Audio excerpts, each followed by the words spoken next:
Muy buenos días a todos aquellos madrugadores que van iniciando el día escuchando estas historias de terror, o quizás a los trasnochadores que aún siguen trabajando, ya sea de guardias de seguridad, de choferes de taxi.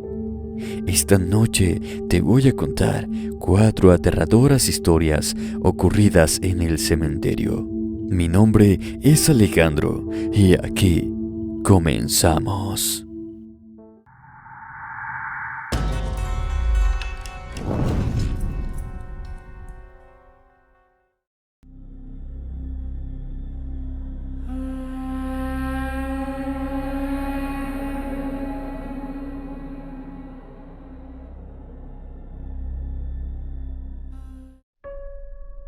Nunca me había atrevido a contar esto en voz alta. Lo escribo porque a veces siento que el recuerdo me va a volver loca. Era marzo de 2002 cuando sucedió. Un calor seco y denso cubría el pueblo de San Andrés, al norte de Guanajuato. Yo tenía 15 años. Mi madre y yo fuimos a dejar flores a la tumba de mi abuela. Siempre íbamos por la tarde, cuando el sol ya estaba cayendo y no había tantos visitantes. Así nos gustaba, paz, sombra y silencio. Ese día el cementerio estaba casi vacío. Solo se escuchaban las hojas secas quebrarse bajo nuestros pasos y los zumbidos de los insectos entre las criptas. Caminamos hacia el panteón viejo, donde están las tumbas más antiguas, algunas rotas o hundidas, cubiertas de musgo y grietas. Estábamos limpiando la lápida, y mientras mi madre arreglaba las flores, yo me distraje viendo un pasillo que daba hacia la parte trasera del cementerio. Algo llamó mi atención. Una mujer anciana avanzaba despacio, sosteniendo una flor marchita. A su lado caminaba alguien más. No sé cómo describirlo. No puedo decir que era un niño, ni un joven, ni siquiera un adulto. Era una figura retorcida, doblada sobre sí misma, de estatura baja pero con la cabeza grotescamente grande, desproporcionada, como una calabaza inflada a punto de estallar. Sus brazos eran flacos, huesudos, colgaban como si no tuvieran tendones. La piel, oscura y plagada de manchas, parecía podrida, con zonas como reventadas y otras que parecían burbujas secas. La cara, Dios mío, la cara era lo peor. Tenía una especie de costra amarilla en la frente, como si su piel se hubiese quemado con ácido. Los ojos eran demasiado grandes, sin párpados, saltones, secos, casi blancos. No tenía labios, solo una mandíbula colgante, con encías inflamadas y dientes torcidos, puntiagudos como si fueran de animal. Su lengua, larga y reseca, colgaba al costado, temblando como la de un perro moribundo. Cada paso que daba lo hacía resoplar por la boca abierta, emitiendo un sonido húmedo y repulsivo. No sé cuánto tiempo estuve observándolo. Sentí un asco tan intenso que tuve que voltear para no vomitar. Pero antes de hacerlo, vi que me miraba directamente, fijamente. No con ojos de tristeza ni curiosidad. Era una mirada vacía, como de insecto, desalmada, sucia. Me aferré al brazo de mi madre y traté de mantener la compostura. Ella parecía no notar nada extraño. Seguía en lo suyo, rezando en voz baja. El deforme y la anciana pasaron frente a nosotras. Yo contuve el aliento. Un olor terrible impregnó el aire, algo similar a carne podrida mezclada con excremento seco. Lo sentí colarse por mi nariz y garganta, al punto que las lágrimas me salieron sin querer. La mujer nos miró y asintió. Mi madre le sonrió y le devolvió el saludo, como si todo fuera normal. Cuando finalmente se alejaron, sentí como si me hubieran quitado un peso del pecho. Mi cuerpo temblaba. Estuvimos unos minutos más en silencio y luego nos preparamos para irnos. Pero cometí el error de voltear. Justo antes de salir del panteón, giré la cabeza para ver por última vez. Ahí estaban. La mujer estaba hincada frente a una tumba vieja y despostillada lloraba. Pero él seguía parado, completamente inmóvil, mirándome fijamente, desde la sombra de un árbol seco. Su lengua colgaba, su mandíbula vibraba levemente, no parpadeaba, no respiraba. Solo estaba ahí, inerte y silencioso, como si supiera que lo estaba viendo. Sentí que sus ojos se me clavaban en el alma. Me di la vuelta de inmediato. Ya de camino a casa, no pude más y le pregunté a mi madre si había visto al monstruo que iba con la señora. Ella se detuvo. Me miró como confundida. Me dijo que solo vio a la señora que solía visitar a su hijo fallecido, que siempre iba sola desde que él murió, que era una mujer muy devota, que todos en el pueblo la conocían. Me repitió eso 2 veces. Entonces me sentí helada. Le describí al ser que iba con ella y su rostro cambió. Se puso pálida. Me dijo que su hijo había nacido con malformaciones muy severas, que vivió aislado, sin salir nunca de casa, y que cuando murió, el ataúd lo tuvieron que sellar porque su cuerpo estaba en descomposición prematura. Y lo peor de todo fue que me juró que ese niño murió hacía más de 20 años. No dormí esa noche, tampoco las siguientes. Cada vez que cierro los ojos lo veo. Detrás de los árboles, en las sombras de mi cuarto, reflejado en las ventanas. Mi madre me dice que fue mi imaginación, pero no. Yo lo vi. Sentí su olor. Escuché cómo le crujían los huesos. Y sé que me sigue mirando, esperando que algún día vuelva a cruzar ese pasillo en el Panteón de San Andrés.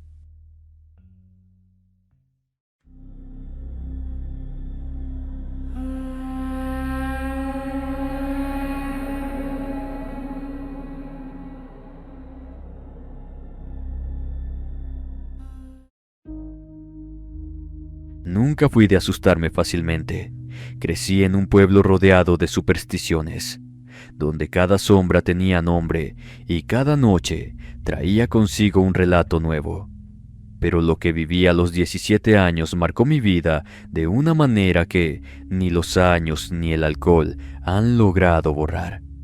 Soy originario de San Juan Mixtepec, un rincón enclavado en las sierras de Oaxaca. En aquel entonces, el panteón del pueblo era apenas un terreno irregular, rodeado por troncos partidos y un cerco de alambre oxidado. Más que un camposanto, parecía un potrero abandonado con lápidas que se hundían en la tierra como si intentaran escapar de algo. Yo trabajaba ayudando a un tío en la milpa, y todos los días regresaba tarde, cruzando frente al cementerio sin más compañía que mi machete y el canto lejano de los grillos. Nunca me pasó nada, pero una tarde de julio, nublada y silenciosa como pocas, salí más temprano. El aire estaba espeso y los montes que rodeaban el camino parecían apagados. A unos metros del panteón vi algo moverse entre la maleza. Primero pensé que era un perro o un guajolote salvaje, pero cuando salió a la vereda lo entendí todo. Era una serpiente. No cualquier serpiente. Aquello era un monstruo. Su cuerpo se deslizaba lentamente, dejando un rastro húmedo en la tierra seca. Medía, sin exagerar, más de 4 metros. La piel era oscura, rugosa y cubierta de lodo, y su cabeza triangular se alzaba a unos 20 centímetros del suelo, como si olfateara mi miedo. No me moví. Me quedé clavado mirando cómo se dirigía al panteón, y en lugar de huir, la seguí. Pensé que si encontraba su escondite podría regresar con mis amigos para atraparla. Las serpientes de ese tamaño se vendían caras a los rancheros supersticiosos. Entré al panteón por una abertura entre los alambres. La maleza me raspaba las piernas y el silencio era espeso. La serpiente se deslizó hasta un rincón donde se alzaban los restos de un viejo mausoleo colapsado. se detuvo detrás de una pared derrumbada y desapareció. Me acerqué sin hacer ruido. Me agaché para mirar a través de los ladrillos partidos. No había serpiente, pero sí algo más, una figura. Era una mujer. Estaba agachada, desnuda, con la piel del mismo color oscuro que la serpiente. No respiraba, no se movía, pero sus ojos, completamente blancos, me miraban con una intensidad brutal. Su cabello negro estaba enredado como nudos de culebra, pegado a su cuello y espalda, y su cuerpo era incompleto. No tenía piernas, o no humanas, al menos. Desde el torso se extendía un largo cuerpo que terminaba en una especie de cola escamosa que se movía con espasmos. Sentí un ardor en el estómago, como si algo vivo se me retorciera por dentro. Quise gritar, pero no me salía la voz. Ella giró la cabeza levemente, como una bestia que detecta a su presa, y en ese momento supe que no debía estar allí. Retrocedí, me tropecé con una lápida y caí al suelo. Cuando me incorporé ya no estaba. El silencio del panteón era absoluto, como si el tiempo mismo se hubiera detenido. Salí corriendo con los pantalones rasgados y el alma hecha jirones. Mis padres me llevaron a ver a un curandero esa misma noche. No podía dormir, no podía hablar de lo que vi. Solo lloraba. Me dieron infusiones, me rezaron, me marcaron con cruces en la frente, en los brazos, hasta en los tobillos. Durante semanas tuve pesadillas. Soñaba que la serpiente se enroscaba en mi pecho y me abría la boca para meterme su lengua, que esa mujer me observaba desde las tumbas, hablándome con los ojos mientras la tierra temblaba.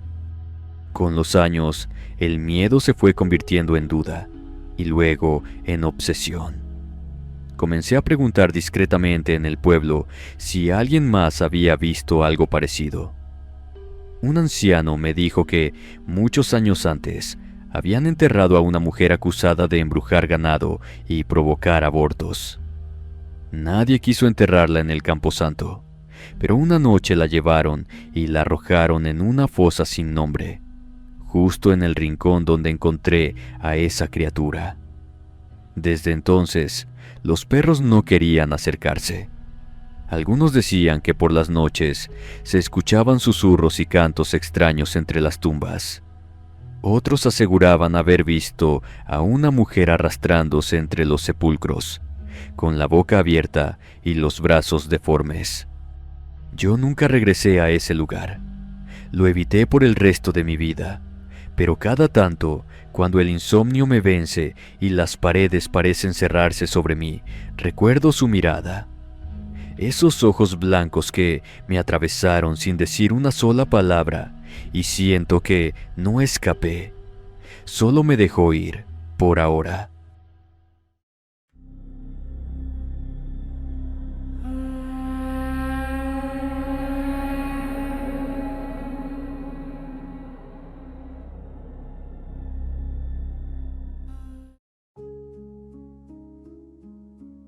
Cuando tenía 11 años, solía pasar los fines de semana en casa de mi primo Iván, en un barrio antiguo de Apizaco, Tlaxcala. Éramos inseparables. Jugábamos hasta el anochecer, hacíamos travesuras y compartíamos un gusto secreto por lo oscuro. Las historias de aparecidos, brujas y espantos eran como caramelos prohibidos para nosotros. Pero jamás imaginamos que una de esas historias cobraría vida una tarde común. Fue un domingo en el que la madre de Iván decidió visitar el cementerio municipal, un sitio construido a finales del siglo XIX, que se extendía entre colinas con tumbas viejas, árboles secos y mausoleos partidos por el tiempo. No quería dejarnos solos en casa porque el fin de semana anterior habíamos hecho una travesura que casi incendia su cocina, así que nos obligó a acompañarla. Nos prohibió separarnos, pero apenas entramos al panteón, escapamos en silencio hacia la parte trasera del terreno. Habíamos llevado un balón escondido y nos dirigimos a un espacio amplio, donde el pasto seco y las lápidas hundidas nos dejaban un campo perfecto para jugar. Era mediodía y para nuestra fortuna, el lugar parecía vacío. Eso creíamos. Apenas habíamos pateado el balón unas cuantas veces cuando Iván se detuvo en seco. Me pidió que mirara hacia una tumba abierta al otro extremo del campo. Junto a ella estaba un niño. Parecía tener nuestra edad. Iba sin camisa, descalzo, con los pantalones cortos cubiertos de tierra seca. Tenía una sonrisa dibujada en la cara, pero era una sonrisa que no pertenecía a un niño. No sabíamos de dónde había salido. No lo vimos llegar, y no había forma de que pasara por la entrada sin ser visto. Caminó hacia nosotros con paso firme y una mirada que no parpadeaba. Sin decir palabra, se paró frente a nosotros y levantó la mano en señal de querer jugar. No dijimos nada. Iván le pasó el balón. Lo pateó con tal fuerza que el esférico desapareció detrás de unos mausoleos antiguos. Corrí por él sin pensarlo, saltando tumbas y esquivando ramas secas. Tardé quizás un minuto en encontrarlo, pero cuando regresé sentí que todo había cambiado. Iván estaba pálido. El niño lo sujetaba del brazo con una fuerza desproporcionada. Su cara ya no era la misma. Había envejecido. Su piel estaba manchada, como si se hubiera podrido desde dentro. Su cabeza parecía inflada. Sus ojos eran enormes y hundidos, y su boca colgaba en un gesto grotesco, babeante, como si no tuviera mandíbula. Quise gritar, pero algo me lo impidió. Corrí hacia ellos, tomé a Iván del otro brazo y jalé con todas mis fuerzas. El niño no decía nada, pero su mirada me atravesaba. Noté que se dirigían hacia una tumba parcialmente abierta. Había un hueco en la tierra y la tapa de un ataúd rota. El niño quería meter a Iván allí. Fue en ese instante que escuchamos a su madre gritar nuestros nombres desde el otro extremo del cementerio. El niño soltó a Iván de golpe y echó a correr no detrás de nosotros. Corrió hacia el hueco. No vimos cómo bajó. Simplemente desapareció entre las lápidas. Cuando la tía nos encontró, yo no podía hablar y mi primo apenas respiraba. Tenía marcas oscuras en el brazo, como si 5 dedos sucios le hubieran quemado la piel. Nos sacaron del cementerio en estado de shock. Iván no habló durante semanas. Yo recuperé el habla a los 3 días, pero el miedo no se fue. Se instaló. Llevaron a Iván con médicos, psicólogos, hasta con un sacerdote. Todos decían lo mismo: estrés, imaginación, sugestionado por cuentos de terror. Pero las marcas en su brazo tardaron meses en desvanecerse. Y por las noches, decía que el niño lo observaba desde el closet, que lo llamaba desde un pozo, que lo quería llevar a su casa. 3 años después, un niño desapareció en el mismo cementerio. Tenía 8 años. Lo encontraron un día después, cubierto de barro, en la zona vieja. No podía hablar. Tenía los ojos abiertos como platos, pero no reaccionaba a nada. Nunca recuperó el habla.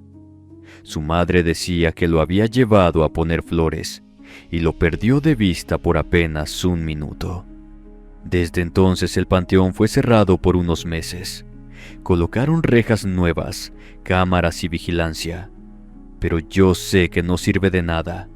No cuando lo que habita ahí no tiene cuerpo. Lo que vive en ese cementerio no es un niño. Nunca lo fue. Usa esa forma para acercarse, para jugar, para llevarse a los que bajan la guardia. Nunca volví a poner un pie ahí. Iván se mudó al sur del país. A veces hablamos por teléfono, pero ninguno de los dos menciona ese día. Sabemos que, aunque ya pasaron años, lo que vimos no fue un sueño. El panteón sigue ahí, esperando. Y a veces, cuando paso por las calles cercanas, me parece ver una silueta delgada, asomándose entre las tumbas, un niño, sin camisa, sonriendo.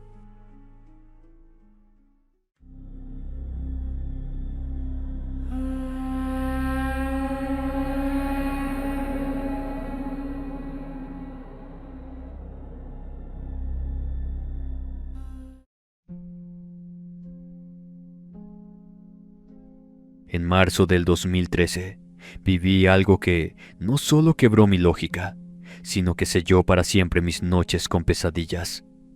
Me llamo Luis Alfredo Rivero y nací en Tamaulipas, donde aún radico.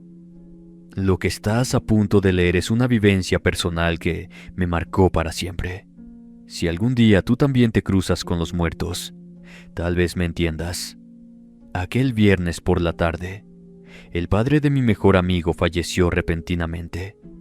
Era un hombre muy querido en la comunidad de Güemes, un ejido cercano a Ciudad Victoria. Desde temprano estuve con ellos en la funeraria, ayudando a organizar lo necesario. La madre de mi amigo, doña Ernestina, había entrado en shock. Lloraba a ratos, luego se quedaba inmóvil como una estatua, mirando al vacío, con una cruz en las manos que no soltaba ni para ir al baño. Durante la madrugada, cuando el velorio aún no terminaba, Ernestina se desplomó al lado del ataúd. Un paro súbito, dijeron. Vinieron los paramédicos y se la llevaron al hospital general. Parecía que la tristeza le estaba matando por dentro. Cuando amaneció, seguíamos esperando noticias. A las 10 de la mañana, la familia decidió llevar el cuerpo al panteón del pueblo. Era sábado, y no querían que pasara más tiempo sin sepultarlo. El féretro fue cargado por sus hijos y sobrinos. El cortejo fúnebre avanzó entre el polvo y el calor de primavera, y yo iba caminando al lado de mi amigo Hugo, que no dejaba de mirar hacia el suelo, como si el dolor lo arrastrara. El panteón municipal estaba al final de un camino terregoso, cercado por una malla vieja y cruces oxidadas. Algunos árboles de huizache le daban sombra a las lápidas, pero el lugar se sentía sofocante. Apenas llegamos al sitio asignado para la tumba, algo me hizo detenerme. Junto a una de las criptas viejas vi a doña Ernestina. Estaba de pie, cubierta con un rebozo azul. Lloraba. No sollozaba como la última vez que la vi en la funeraria, no. Esta vez, las lágrimas caían lentas, como si llorara desde otra dimensión.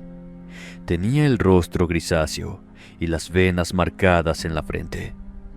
Pero lo que más me estremeció fue que sus pies no tocaban el suelo. Flotaba unos centímetros por encima del polvo.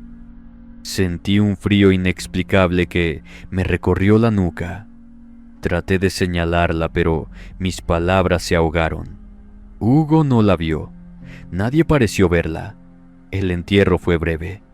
Mientras todos lanzaban flores y tierra sobre el ataúd, yo no dejaba de ver a esa figura inmóvil entre las lápidas. Me acerqué con cautela. Ella estaba en silencio, sin parpadear, con la misma cruz entre sus manos, aunque recuerdo que esa cruz se había quedado en la funeraria. Cuando estuve a unos metros de ella, alzó el rostro. Su boca comenzó a abrirse de forma lenta, antinatural, como si la piel de su cara se desgarrara, y entonces escuché una voz, pero no salió de su garganta. Era como si resonara desde adentro de mi cráneo. Una sola palabra: espérame. Di un paso atrás, trastabillé con una lápida baja y caí al suelo. El polvo se me metió por la nariz. Cuando levanté la vista, ella ya no estaba. No había huellas, ni rastro. Volví con los demás. Hugo me preguntó qué me pasaba. Le dije que me había mareado con el calor. Nadie comentó nada extraño. Todos parecían tranquilos. Todos menos yo. Fue entonces cuando sonó el teléfono de la hermana mayor de Hugo. Contestó y su rostro cambió de inmediato. Comenzó a gritar. Las palabras tardaron en salir, pero todos lo supimos al instante. Doña Ernestina acababa de morir. No lo podían creer. Aún estaba en el hospital. Nunca salió de ahí. Murió sola, sin saber que su esposo ya había sido sepultado. Yo no dije una palabra. No dije que la vi. No dije que me habló. Solo asentí como los demás, sin entender cómo alguien que acababa de morir podía haber estado ahí, viéndonos desde la oscuridad entre los sepulcros. Pero lo más aterrador aún estaba por venir, porque la noche de ese mismo día, mientras dormía, algo tocó mi ventana. Y no era el viento. Esa misma noche, mientras trataba de conciliar el sueño en casa, escuché 3 golpes en la ventana de mi cuarto. Eran secos, rítmicos. Al principio pensé que era una rama o el viento, pero no había viento esa noche. Me levanté, me acerqué a la cortina y la abrí con cuidado. Afuera no había nadie, pero en el cristal había una marca, una cruz, tallada desde afuera con algo punzante. Retrocedí asustado. Cerré la cortina y traté de ignorarlo, pero a los pocos minutos, la marca comenzó a empañarse, como si algo del otro lado respirara frente al vidrio. No dormí en toda la noche. Al día siguiente volví al panteón. Necesitaba comprobar que no había perdido la razón. Fui al sitio exacto donde vi a doña Ernestina, entre los nichos viejos y cubiertos de maleza. Me abrí paso entre la hierba alta hasta que encontré una lápida sin nombre, apenas una cruz oxidada y una inscripción borrosa. Y ahí estaba la cruz de madera que ella tenía en las manos el día anterior, tirada sobre el polvo. Me incliné para recogerla. En cuanto mis dedos tocaron la cruz, una ráfaga de aire helado me cruzó el rostro. No fue brisa, fue un aliento. Volteé de inmediato. Frente a mí, a unos 5 metros, había una figura. No era la misma mujer del entierro. Esta cosa estaba cubierta por un manto oscuro que colgaba como piel húmeda desde los hombros hasta los pies. Su rostro estaba podrido. La carne se le desprendía de la mandíbula. Tenía los ojos hundidos, vacíos, pero aún así me miraban. No podía moverme, estaba paralizado por el miedo, como si mis músculos se hubieran congelado. El ser levantó una mano huesuda. Sus dedos eran largos y de un gris amarillento, como si nunca hubiera visto la luz. Apuntó hacia el suelo, justo donde había estado la cruz, y sin decir nada, desapareció. Se deshizo en una nube oscura que se desvaneció entre los nichos. Regresé corriendo a casa.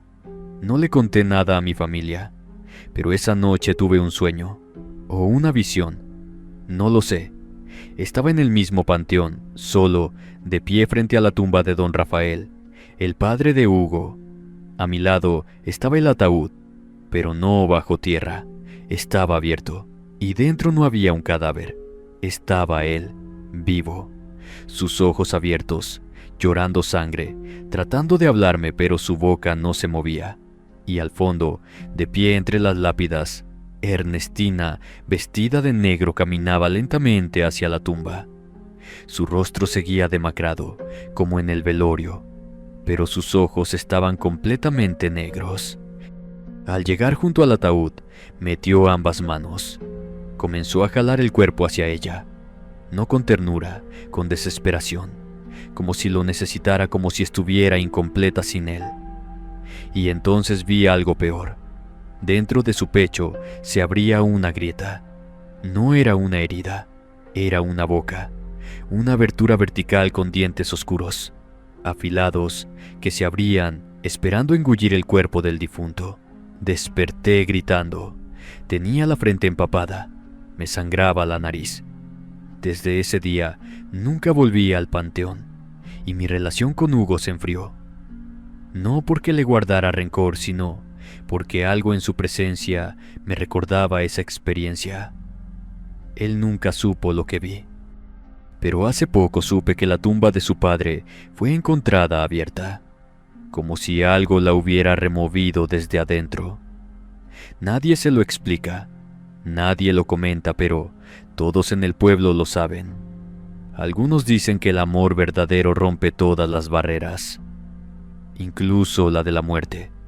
Yo digo que hay almas que no descansan, que si no se van juntas, una vuelve por la otra, y si no encuentra lo que busca, se queda, esperando, a lo que sea, a quien sea. Y mientras tanto, de vez en cuando, escucho los 3 golpes en mi ventana, siempre a la misma hora, 3:33 de la madrugada. Y cuando eso pasa, ya no me atrevo a abrir la cortina.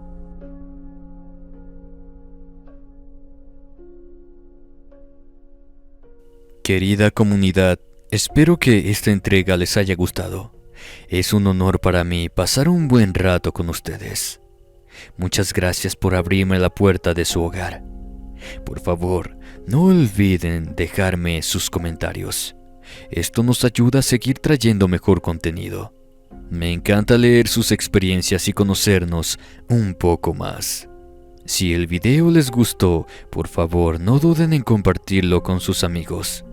Esto nos ayuda a llegar a más personas y que la comunidad siga creciendo. Un abrazo muy fuerte.